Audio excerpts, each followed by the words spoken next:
High Chief Akuchinya Nwawan, CEO, ETS, Alpha Auto Limited,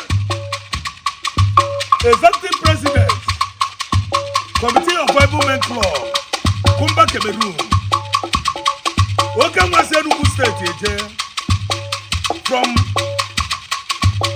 Unateze, Nara, based in Cameroon, High Chief, Prince Osman Malanta and Abia, Diego Weda Wichi, happy birthday and many more returns.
Your senior brother,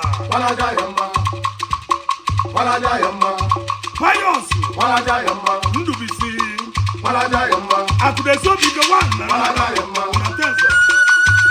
import and exporter. I never get away as serious Elizabeth King. Then I suppose Emmanuel like them. I don't know. Make it up with your junior brother.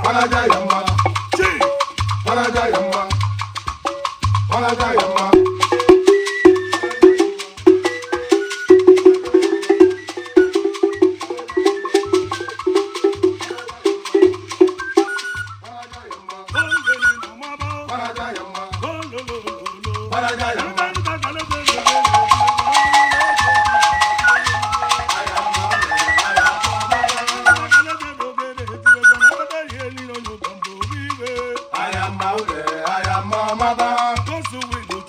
Your junior brother Debo. Those we know make a move. Those we know make a move. When we be laying one day. When we be laying one day.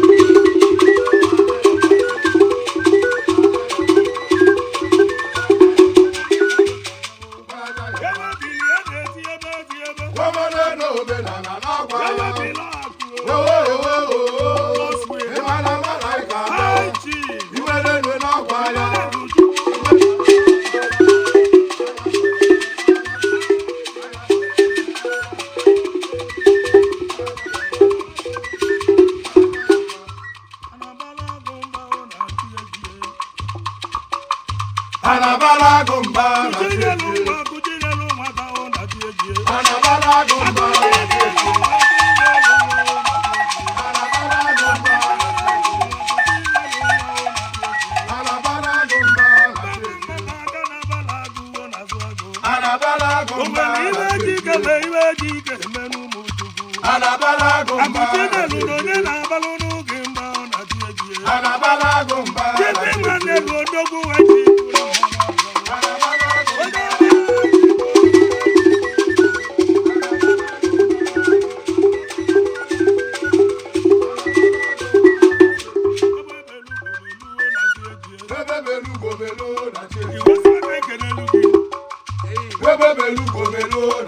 the woman God sent to your life.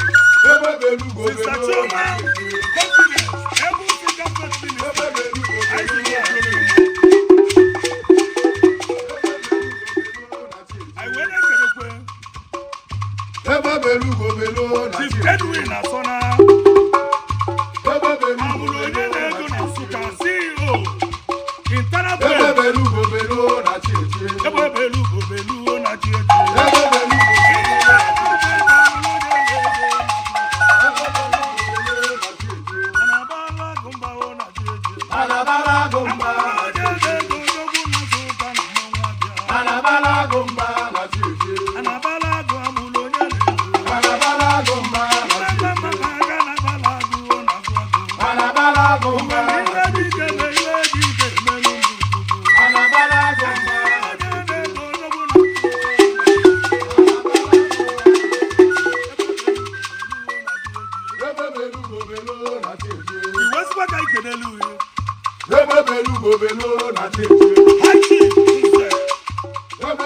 I want to see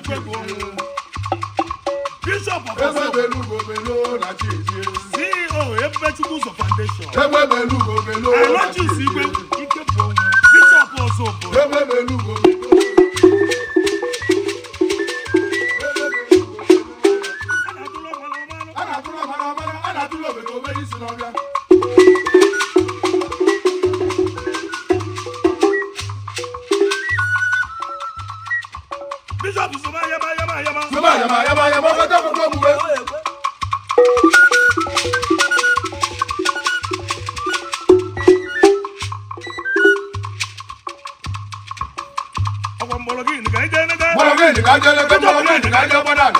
High Chief Bishop also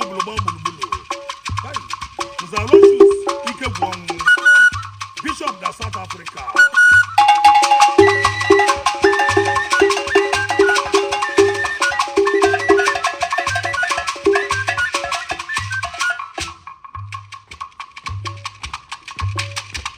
Police. What you ever saw, what was over the man and one I can mess up. All I ever saw was to the Baba. Okay, why? Don't know more about the money come on. Over the money.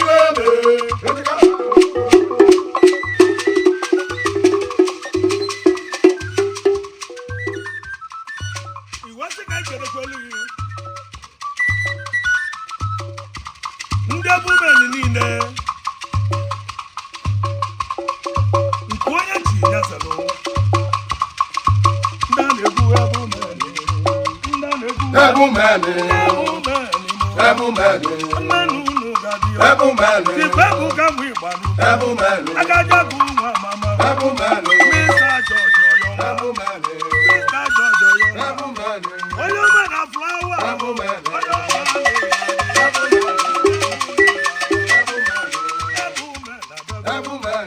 Mr.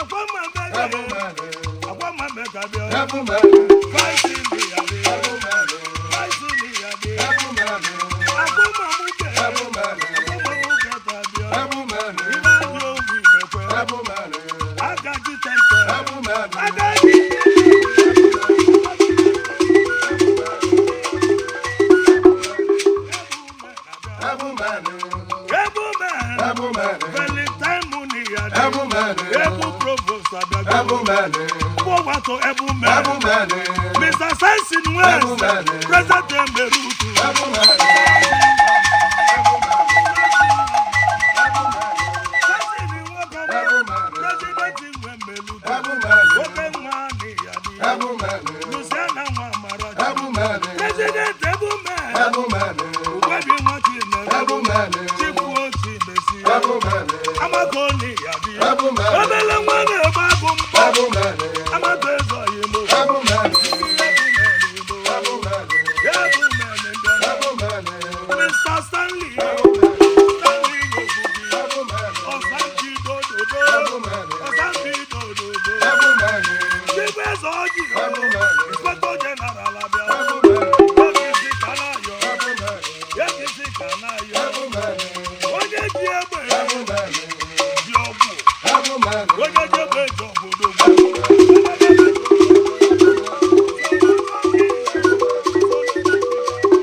like you. Baga School Flawless. Baga School Complex. Abo chenye lo mbabo ke. Aji fu me wo ke. Aji fu me wo ke.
Egbere